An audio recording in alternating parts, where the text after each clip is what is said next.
All right, so let's just do an example of this last case where the force vector could be in a different direction from the movement vector.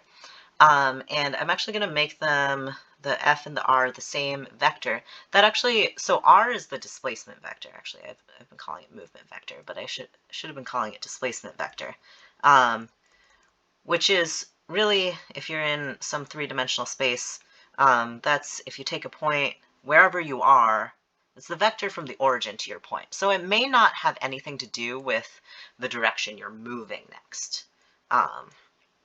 That's the difference between R and R prime. So that R prime should really be the movement vector. So it may look in this case like I'm pulling in the same direction as my movement, but I'm really not. And let's just calculate that and make sure. So we're going to calculate the line integral of f dot dr.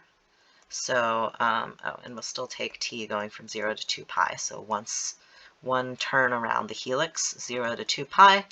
And then this is f dot r prime of t dt. Okay, so f is the vector. It stays as is. Stay up here so we can see it. Sine t, cosine t, t, and then we're going to dot it with the vector r prime. So cosine t,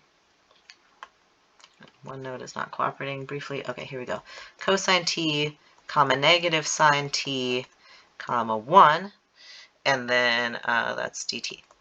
Okay, so we got to calculate this dot product.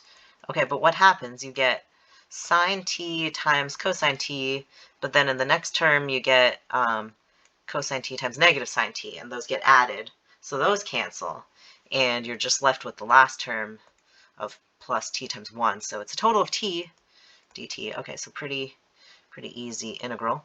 Okay, so that's just going to be t squared over 2 from 0 to 2 pi.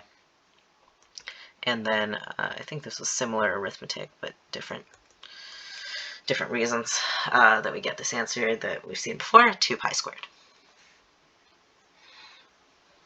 So not the same as, it's the same as this z direction, probably by accident, but not the same as this going in the f of x, y, z direction. So that's good.